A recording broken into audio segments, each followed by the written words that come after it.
사람은 누구나 괴로움을 피하고 싶어 합니다. 불안에 시달리고, 분노에 휩싸이고, 상실의 아픔에 무너질 때 우리는 본능적으로 이 고통에서 벗어나고 싶다는 마음을 냅니다.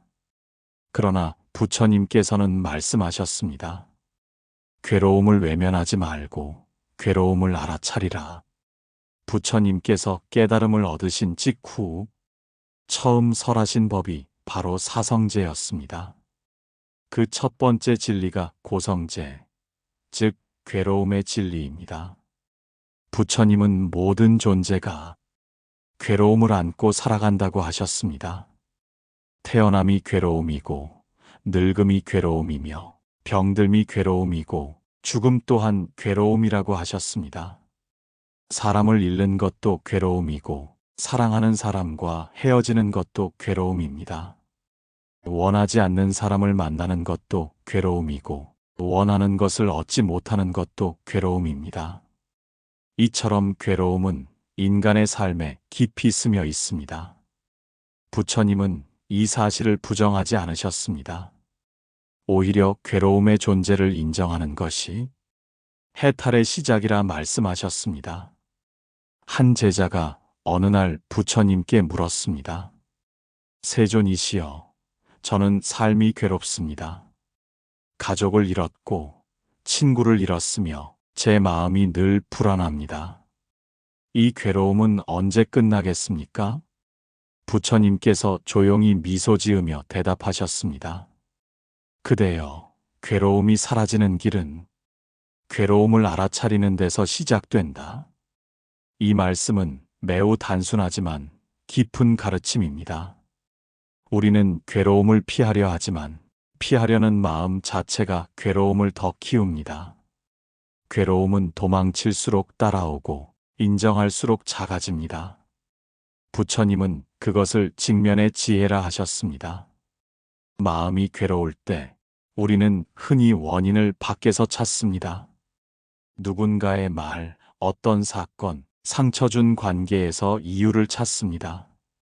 하지만 부처님께서는 그 방향을 바꾸셨습니다. 괴로움의 뿌리는 외부가 아니라 마음 안에 있다. 괴로움은 외부에서 오는 것이 아니라 그 외부의 일을 받아들이는 마음의 태도에서 비롯됩니다. 동일한 일이 일어나도 누군가는 분노로 반응하고 누군가는 연민으로 바라봅니다.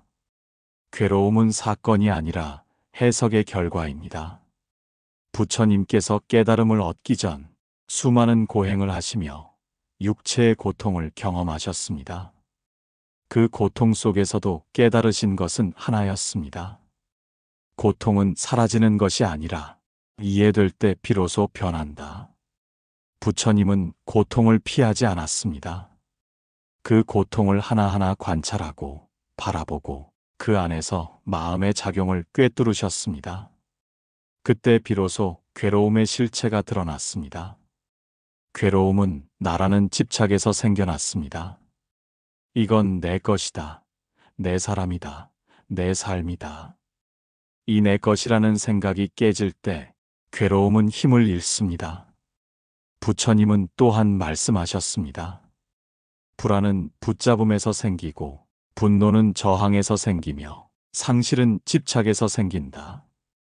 불안한 마음은 미래를 붙잡으려는 마음입니다. 분노는 현실을 밀어내려는 마음이고 상실은 이미 떠난 것을 붙잡으려는 마음입니다. 모두 집착의 다른 얼굴입니다. 그러므로 괴로움을 벗어나는 길은 놓아주는 연습입니다. 놓는다는 것은 포기하는 것이 아니라 있는 그대로를 받아들이는 것입니다. 마음이 괴로울 때 부처님은 우리에게 이렇게 말씀하셨습니다. 괴로움을 싫어하지 말고 괴로움을 관찰하라. 그대의 마음이 괴로움을 껴안으면 그 괴로움이 지혜로 바뀔 것이다. 이 말은 단지 위로의 말이 아닙니다. 수행의 길이며 진리의 핵심입니다. 괴로움을 껴안는다는 것은 그 감정이 올라올 때 도망치지 않고 그대로 바라보는 것입니다. 그렇게 마음이 고요해질 때 우리는 괴로움 속에서도 자비의 씨앗을 발견하게 됩니다. 그것이 바로 자비의 시작, 부처님이 가르치신 첫 걸음입니다. 인간의 삶은 누구나 상처와 고통을 품고 살아갑니다. 그 상처를 없애려 애쓰기보다 그 안에서 배움을 찾는 것이 부처님의 길입니다. 괴로움이란 벌이 아니라 깨달음의 문입니다. 부처님께서는 깨달음의 순간에 이렇게 말씀하셨습니다. 괴로움은 내 스승이었고 집착은 나의 그림자였다. 이 말처럼 괴로움은 우리를 해치려는 적이 아니라 우리 마음을 비추는 거울입니다.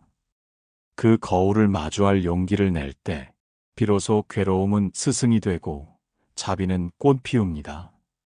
마음이 괴로울 때 그 괴로움 속에는 이미 부처님의 가르침이 들어 있습니다. 이 고통을 관찰하라.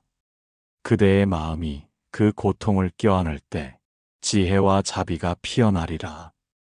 오늘 괴로움이 찾아왔다면 그것은 부처님이 우리 마음의 문을 두드리고 계신 순간입니다. 그 문을 열어 괴로움 속의 진리를 바라볼 때 비로소 마음은 평화를 되찾습니다. 이것이 부처님께서 우리에게 남기신 첫 번째 가르침입니다. 괴로움을 피하지 말고 괴로움을 관찰하라. 그 관찰 속에서 자비를 발견하라. 그 자비가 바로 해탈의 시작입니다. 부처님께서는 말씀하셨습니다. 괴로움의 원인은 집착이다. 이 한 문장은 불교의 모든 가르침을 관통하는 진리입니다. 집착이란 단지 무언가를 좋아하는 마음이 아닙니다. 집착은 이것만이 옳다, 이것만 있어야 한다는 고정된 마음의 결박입니다. 그 결박이 풀리지 않으면 마음은 늘 불안하고 괴로움은 끝나지 않습니다. 사람은 사랑하는 사람을 잃으면 슬퍼합니다. 그 슬픔 자체는 자연스러운 감정입니다. 하지만 그 사람 없이 나는 살 수 없다고 여기는 순간 그 슬픔은 괴로움으로 바뀝니다. 그것이 바로 집착입니다.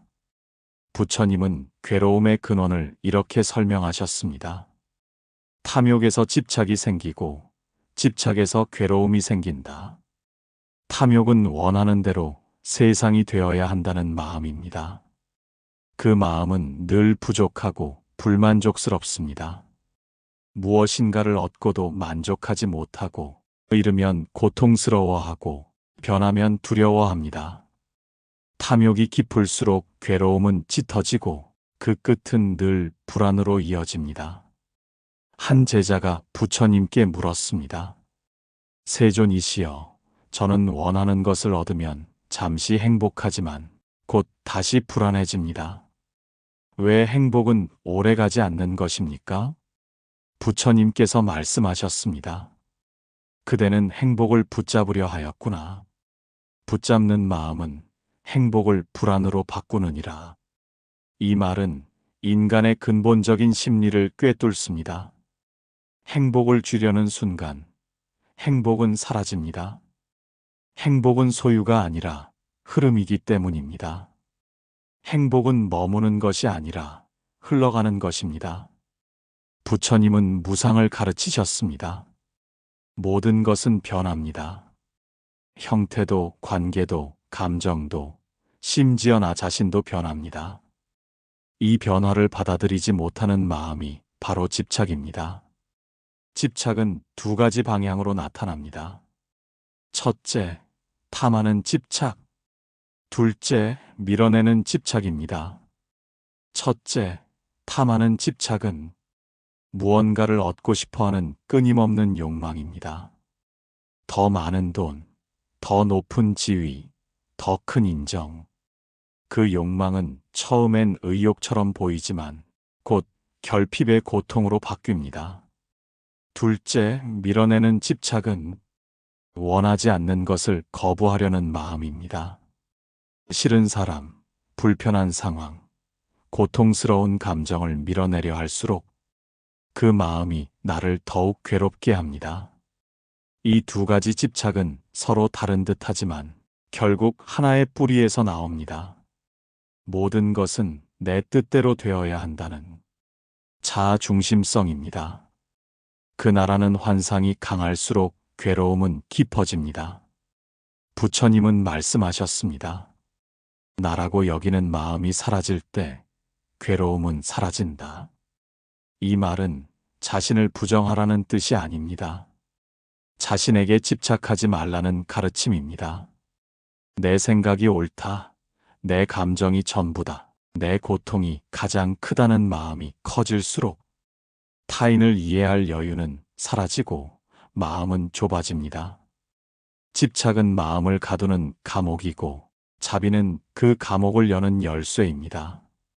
부처님은 늘 놓아라, 비워라, 그리고 보라고 하셨습니다.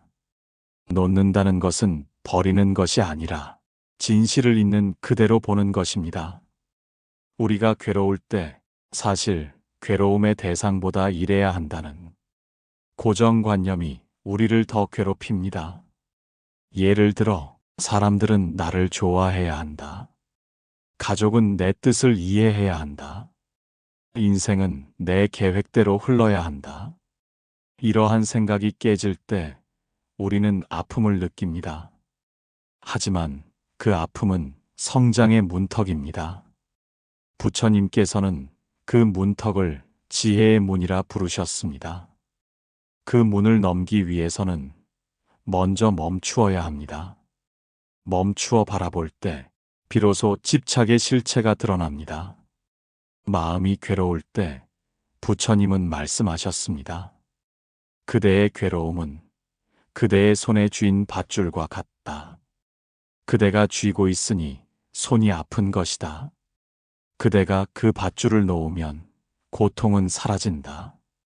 이 말씀은 단순하지만 모든 고통의 근원을 드러냅니다. 우리는 스스로 밧줄을 쥐고 있으면서 세상을 탓하고 타인을 원망합니다. 하지만 괴로움의 원인은 언제나 내 마음의 붙잡음입니다. 그 붙잡음을 내려놓는 순간 자유가 찾아옵니다. 놓는다는 것은 포기하는 것이 아닙니다. 놓는다는 것은 있는 그대로를 받아들이는 용기입니다. 내 뜻대로 되지 않는 세상 속에서도 이 또한 인연이구나 하고 받아들이는 지혜입니다. 부처님은 그것을 평등한 마음이라 하셨습니다. 좋은 일에도 들뜨지 않고 나쁜 일에도 무너지지 않는 마음. 그 마음이 바로 해탈의 문입니다. 집착을 놓는다는 것은 결코 쉬운 일이 아닙니다. 인간은 본능적으로 붙잡음 속에서 안정을 느낍니다. 그러나 그 안정은 착각일 뿐입니다. 붙잡음은 잠시의 위안이지만 결국 더 큰 불안을 낳습니다. 그래서 부처님은 집착을 버리라는 대신 자비로 바꾸라고 가르치셨습니다. 집착은 내가 원해서 하는 마음이고 자비는 함께 있기를 바라는 마음입니다. 자비에는 이기심이 없습니다. 그래서 자비의 마음은 자유롭고 평화롭습니다. 마음이 괴로울 때 그 괴로움은 내가 쥔 집착의 그림자입니다. 그 그림자를 밝히는 것은 오직 자비와 지혜입니다. 부처님은 마지막에 이렇게 말씀하셨습니다. 무엇을 놓아야 하는지 알면 괴로움은 이미 끝났다. 괴로움은 붙잡음의 결과이고 자비는 놓음의 시작입니다. 이 둘의 차이는 단 한 걸음, 내가 움켜쥔 마음을 내려놓는 용기입니다. 그 용기가 괴로움을 지혜로 바꾸고 상처를 자비로 피어나게 합니다. 부처님께서는 말씀하셨습니다. 자비는 괴로움을 녹이는 불이다. 그 불은 타인을 태우지 않고 어둠을 밝힌다. 이 말씀은 자비의 본질을 가장 아름답게 표현합니다. 자비는 세상을 태우는 불이 아니라 마음을 따뜻하게 하는 불입니다. 그 불이 내 안에 켜질 때 괴로움은 천천히 사라지고 마음은 맑아집니다. 사람들은 괴로움 속에서 자주 이렇게 말합니다. 이 고통은 너무 커서 견딜 수 없다. 하지만 부처님은 다른 길을 가르치셨습니다. 그대의 괴로움이 크면 클수록 그대의 자비도 커져야 한다. 자비는 단순한 연민이 아닙니다. 연민은 슬픔에서 비롯되지만 자비는 지혜에서 비롯됩니다. 연민은 불쌍하다는 감정에 머물지만 자비는 함께하겠다는 실천으로 나아갑니다. 한 제자가 부처님께 와서 이렇게 고백했습니다. 세존이시여, 저는 사람들에게 실망했습니다. 그들의 거짓말과 이기심 때문에 마음이 상했습니다. 그들을 이해하려고 해도 분노가 사라지지 않습니다. 부처님께서 조용히 말씀하셨습니다. 그대는 아직 그들을 사랑하기보다 그들이 변하길 원하고 있구나. 이 한마디에 제자는 깊은 침묵에 빠졌습니다. 부처님은 이어 말씀하셨습니다. 진정한 자비는 변하지 않는 이들을 바라보며 그들이 언젠가 깨어나길 바라는 마음이다. 자비란 누군가를 바꾸려는 힘이 아니라 있는 그대로를 품어주는 힘입니다. 그 품 안에서 나의 분노가 녹고 타인의 어두움도 서서히 밝아집니다. 괴로움 속에서 자비를 배우는 일은 쉽지 않습니다. 사람은 본능적으로 자신을 보호하려 합니다. 상처받으면 벽을 세우고 배신당하면 마음을 닫습니다. 하지만 부처님은 말씀하셨습니다. 그대가 벽을 세울 때마다 그대는 스스로를 가둔다. 괴로움을 녹이는 첫 걸음은 닫힌 마음을 여는 것입니다.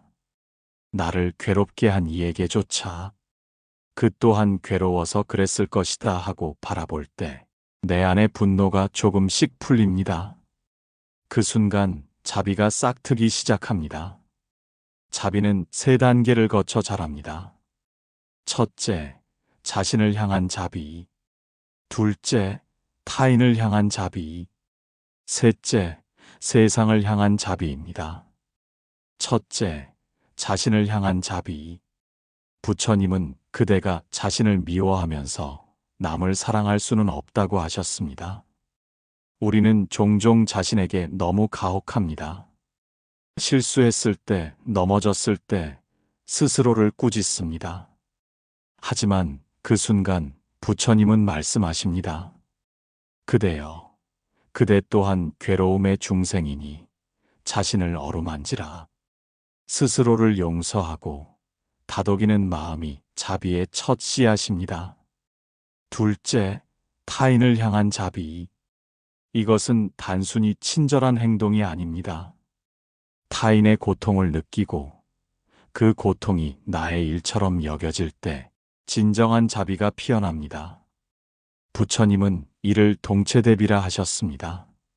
모든 존재가 서로 연결되어 있음을 깨달을 때 타인을 위한 연민이 곧 나를 위한 연민이 됩니다. 셋째, 세상을 향한 자비. 2단계에 이르면 자비는 특정한 대상이 아니라 모든 생명으로 확장됩니다.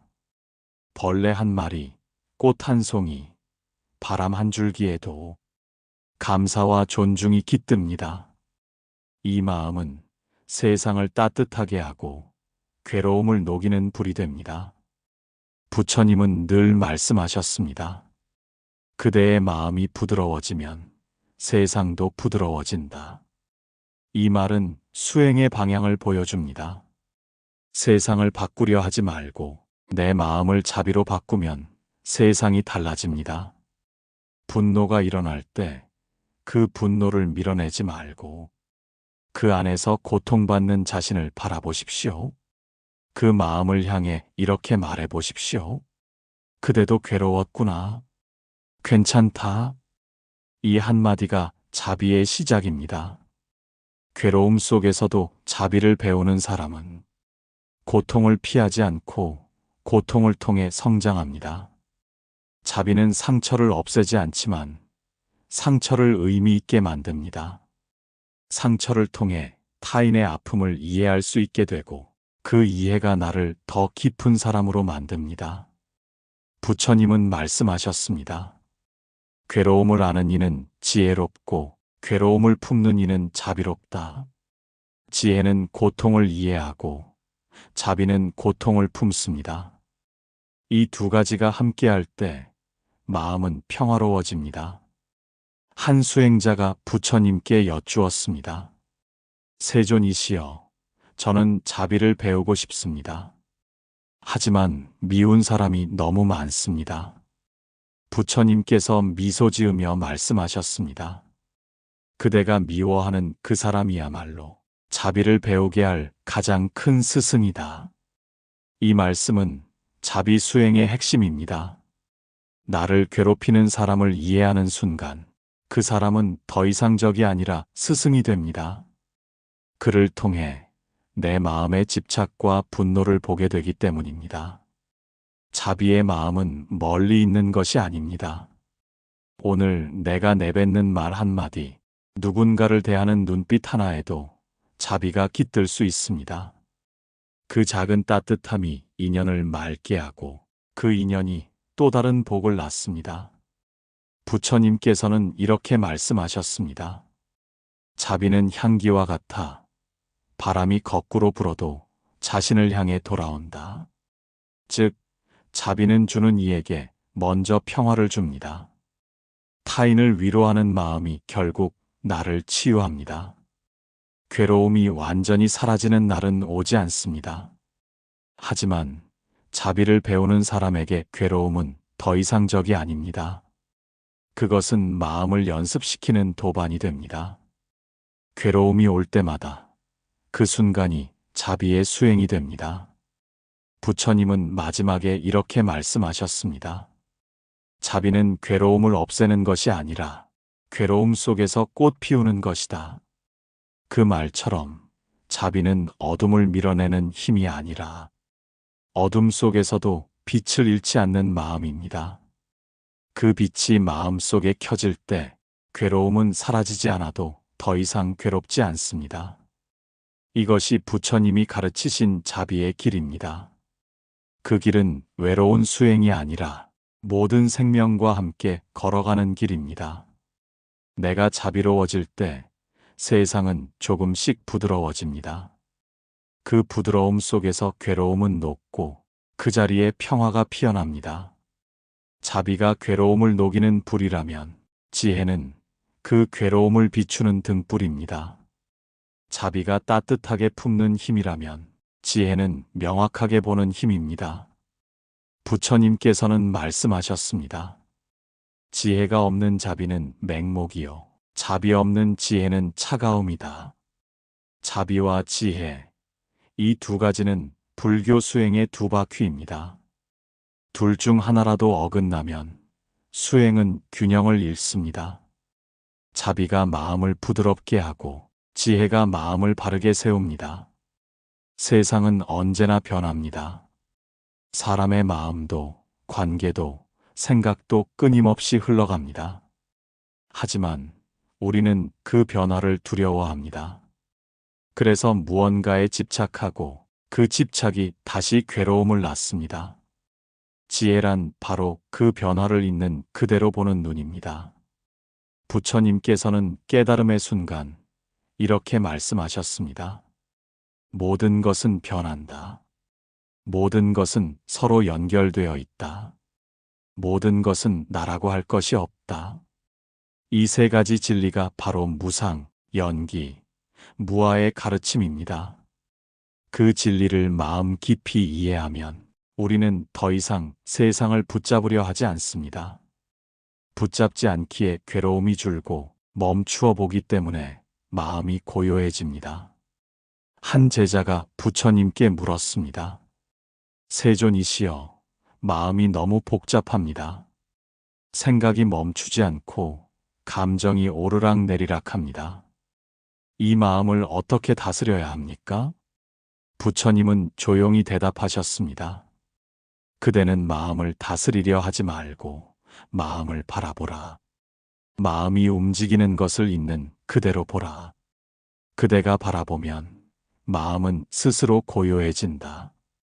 이것이 바로 관의 수행, 즉 관찰의 지혜입니다.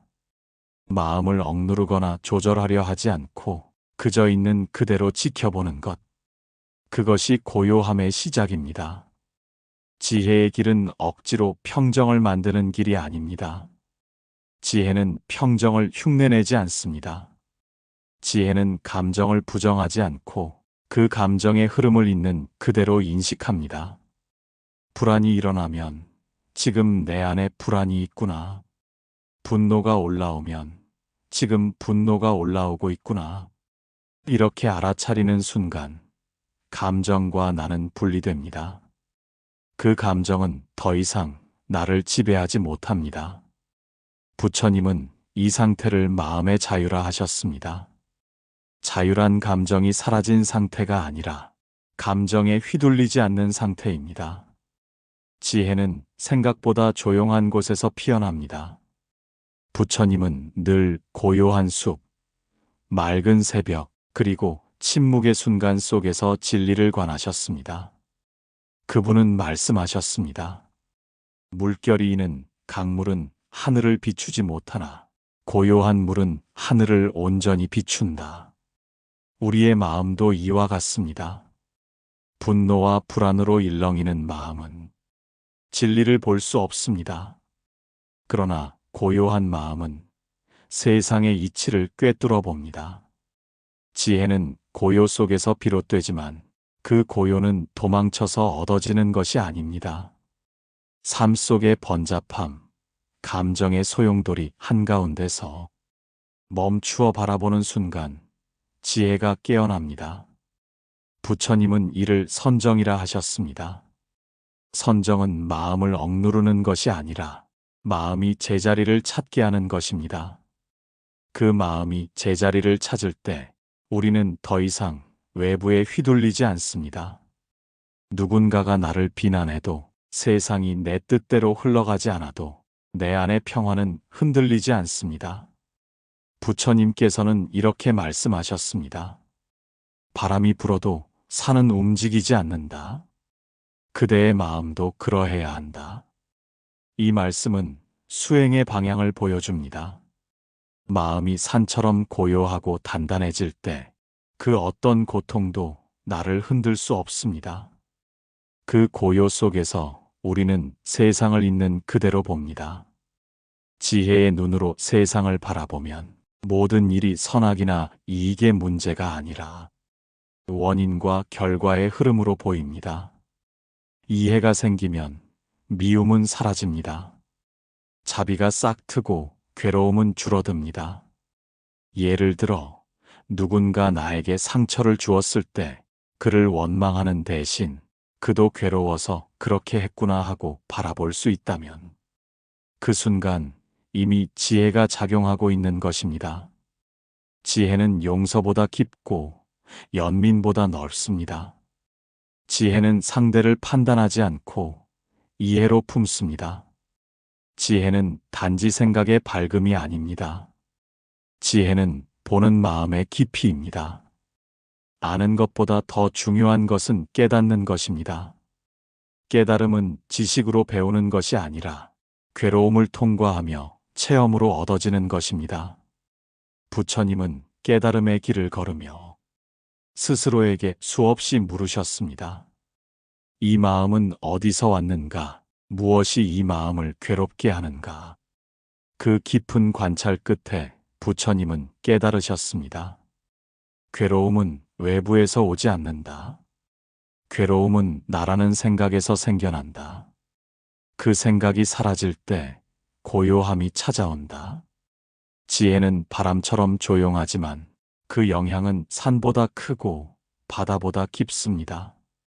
지혜가 있는 사람은 세상을 바꾸지 않더라도 세상을 있는 그대로 받아들입니다. 그 수용의 마음이 바로 평화입니다. 부처님은 마지막에 이렇게 말씀하셨습니다. 지혜로운 이는 세상을 버리지 않고 세상 속에서 자유롭다. 이 말은 지혜의 완성을 뜻합니다. 도피가 아니라 머무름 속에서의 고요, 혼란 속에서도 평화를 잃지 않는 마음. 그것이 부처님이 가르치신 지혜의 본질입니다. 마음이 괴로울 때 그 괴로움을 바라보는 지혜의 눈이 열리면 그 순간 괴로움은 더 이상 괴로움이 아닙니다. 그것은 나를 깨우는 종이 되고 나를 성장시키는 길이 됩니다. 부처님은 괴로움 속에서 지혜를 찾으셨고 그 지혜로 세상을 자비로 비추셨습니다. 그러므로 괴로움은 결코 헛되지 않습니다. 그 괴로움이 바로 깨달음의 문이기 때문입니다. 부처님께서는 깨달음을 얻으신 뒤에도 세상의 괴로움을 외면하지 않으셨습니다. 그분은 늘 중생들의 곁으로 걸어가셨습니다.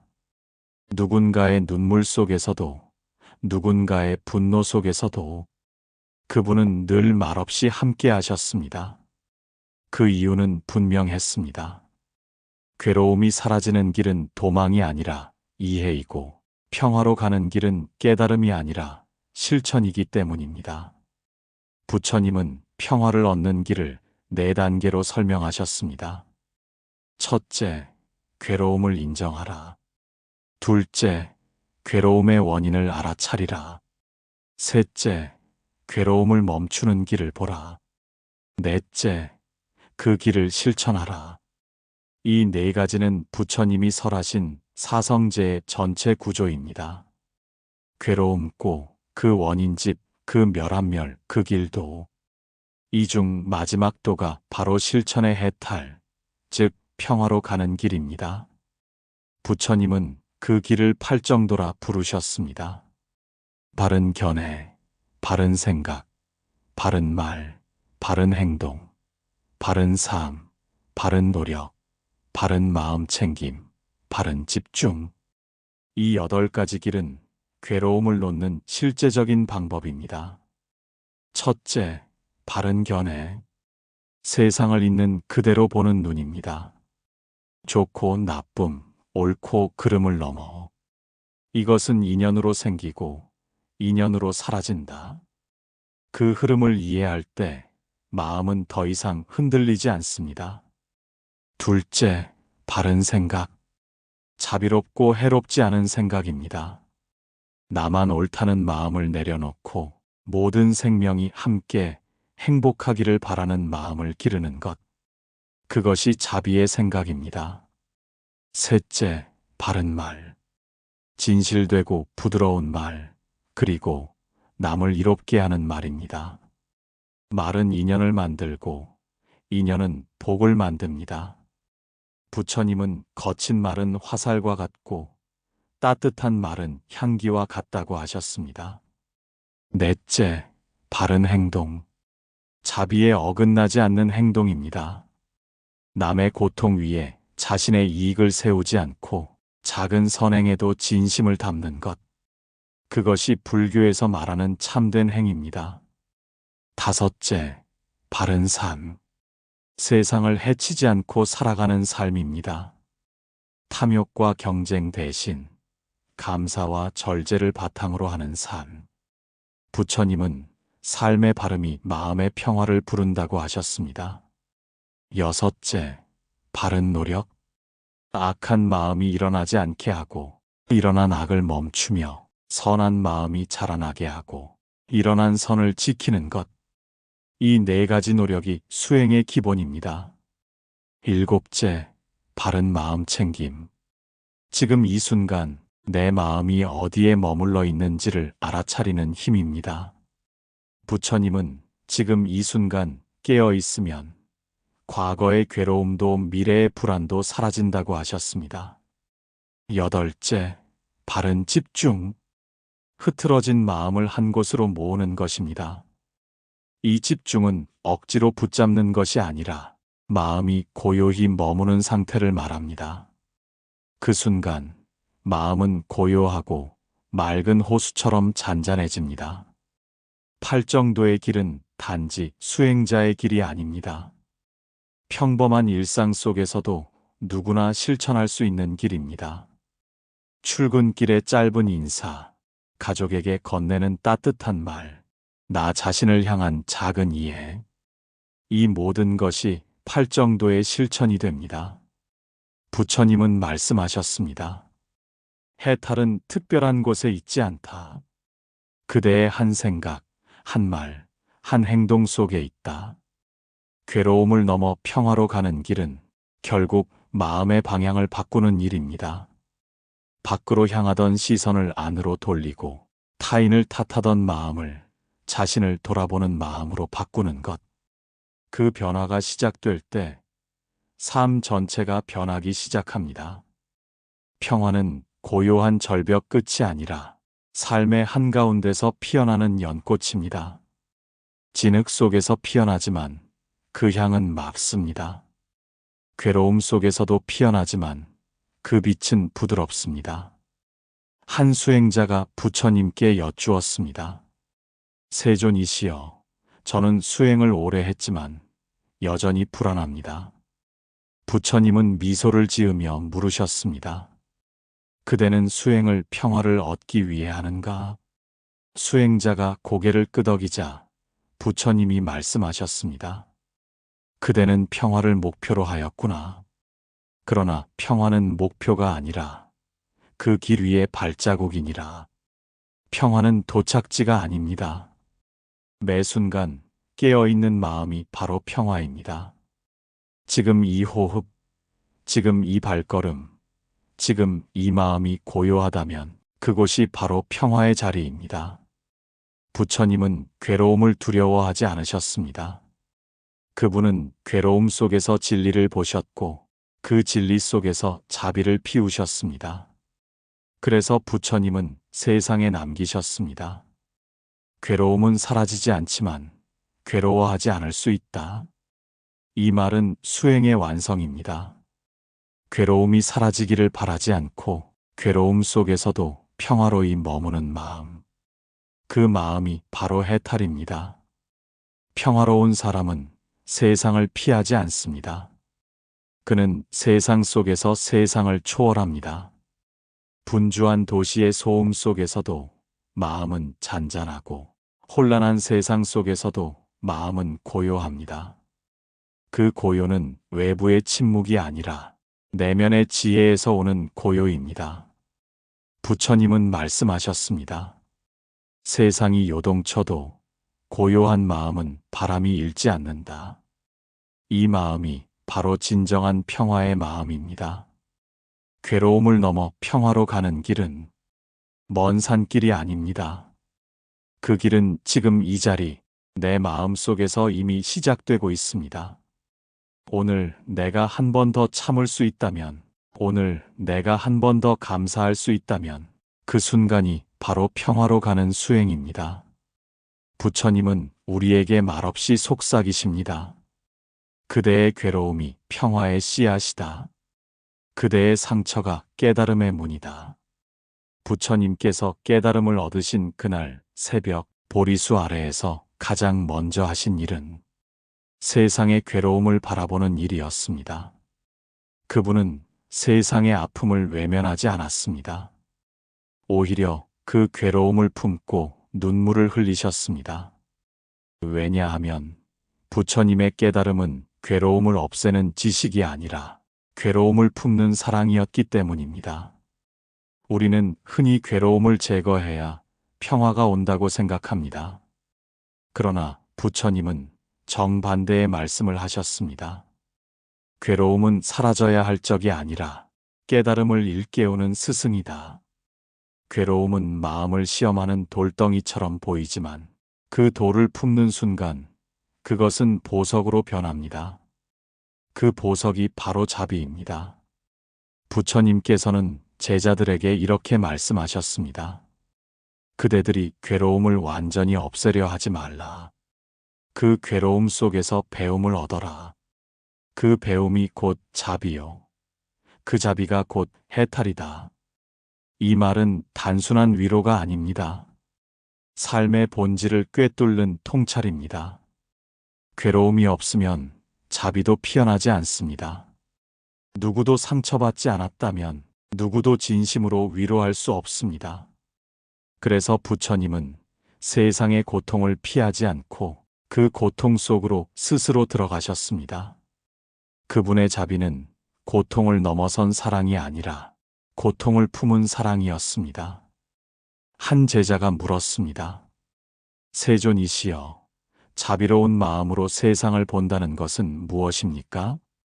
부처님은 잠시 눈을 감으시고 대답하셨습니다. 그대가 누군가의 괴로움을 볼 때 그 고통을 내가 느낀다 하고 여기는 마음이 자비다. 그대가 괴로움을 느끼면서도 미워하지 않을 때 그 마음이 해탈이다. 이 말씀은 자비의 완성을 가장 깊이 있게 설명합니다. 자비는 단순히 불쌍히 여기는 마음이 아닙니다. 그것은 같이 아파하면서도 미움이 없는 마음입니다. 괴로움을 품는다는 것은 감정의 억눌림이 아닙니다. 괴로움을 피하지 않고 있는 그대로 느끼는 용기입니다. 그 용기 속에서 우리는 마음의 깊이를 배웁니다. 그 마음이 깊어질수록 세상을 바라보는 눈도 넓어집니다. 부처님은 괴로움을 통해 모든 생명의 연약함을 보셨습니다. 그 연약함을 이해했기에 그분은 누구도 미워할 수 없었습니다. 그분의 자비는 판단을 넘어선 이해였습니다. 괴로움을 품는 자비는 물처럼 유연한 마음을 만듭니다. 부처님은 말씀하셨습니다. 물은 흙탕물이라도 싫어하지 않는다. 그것을 품고 가라앉힌 뒤 맑음을 되찾는다. 우리의 마음도 이와 같습니다. 누가 나를 미워하더라도 그 마음을 미움으로 되갚지 않고 그저 그도 괴로웠겠지 하고 품을 때 그 순간 마음은 물처럼 맑아집니다. 그 맑음이 바로 해탈의 시작입니다. 자비는 괴로움을 없애는 약이 아니라 괴로움과 함께 살아가는 지혜입니다. 괴로움이 찾아올 때 우리는 도망치려 하지 말고 그 괴로움에게 이렇게 말해야 합니다. 너도 나의 일부구나. 너를 피하지 않겠다. 너를 이해하며 함께 있겠다. 그 순간 괴로움은 더 이상 괴롭지 않습니다. 그것은 자비의 문을 여는 열쇠가 됩니다. 부처님은 깨달음 후에도 45년 동안 설법하셨습니다.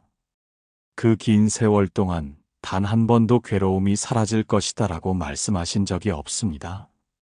대신 이렇게 말씀하셨습니다. 괴로움은 그대가 깨어 있을 때 그대의 길을 인도하는 등불이 된다. 괴로움을 피하지 않고 깨어서 바라보는 순간 그것은 나를 깨닫게 하는 스승이 됩니다. 어느 날 제자가 다시 물었습니다. 세존이시여, 세상의 괴로움은 끝이 있습니까? 부처님은 조용히 미소 지으시며 대답하셨습니다. 괴로움은 끝나지 않는다. 하지만 괴로워하는 마음은 끝낼 수 있다. 이 짧은 한마디가 모든 수행의 핵심입니다. 괴로움은 세상에 항상 존재하지만 그 괴로움을 바라보는 우리의 마음이 변하면 괴로움의 의미는 완전히 달라집니다. 그 마음이 바뀌는 순간 괴로움은 더 이상 나를 해치지 않습니다. 오히려 나를 성장시키는 힘이 됩니다. 자비의 완성은 바로 이 수용의 지혜입니다. 세상을 고치려 하지 않고 그저 있는 그대로 받아들이는 것. 그 수용 속에서 마음은 편안해지고 편안함 속에서 자비는 자연스럽게 흐릅니다. 부처님은 말씀하셨습니다. 바람은 멈추지 않지만 그대가 바람을 미워하지 않으면 바람은 노래가 된다. 괴로움도 마찬가지입니다. 그것을 미워하지 않으면 그 괴로움은 나를 노래하게 만듭니다. 괴로움을 품는 자비는 결국 감사로 이어집니다. 부처님께서 말씀하셨습니다. 괴로움이 나를 가르치니 나는 괴로움에 감사한다. 감사는 괴로움의 마지막 변형입니다. 미움은 이해로, 이해는 자비로, 자비는 감사로 바뀝니다. 그 감사의 마음이 바로 해탈의 경지입니다. 괴로움을 품는 사람은 세상을 두려워하지 않습니다. 세상은 여전히 변하고 고통은 여전히 있지만 그의 마음은 이미 그것을 넘어섭니다. 그 마음에는 부드러운 평화와 따뜻한 자비가 머뭅니다. 그가 세상을 볼 때 세상은 여전히 아프지만 동시에 아름답습니다. 그 눈빛 속에서 괴로움은 더 이상 짐이 아니라 자비의 빛이 됩니다. 마지막으로 부처님은 우리에게 이렇게 남기셨습니다. 괴로움이 그대를 덮을 때 그대는 괴로움이 되어라. 그대가 괴로움을 거부하지 않을 때 그대는 이미 괴로움을 초월하였느니라. 괴로움을 없애려는 마음이 사라질 때 괴로움은 더 이상 괴로움이 아닙니다. 그것은 평화가 되고 깨달음이 되고 자비가 됩니다. 이것이 부처님이 말씀하신 괴로움을 품은 자비의 완성입니다. 괴로움을 없애려 하지 말고 그 괴로움을 품어 안으십시오. 그 품 안에서 자비가 자라나고 그 자비 안에서 평화가 꽃 피어납니다. 저는 인생 쉼표입니다. 오늘의 말씀이 마음에 닿았다면 좋아요와 구독으로 함께 해주세요. 당신의 하루에도 부처님의 자비와 지혜가 함께 하기를 바랍니다.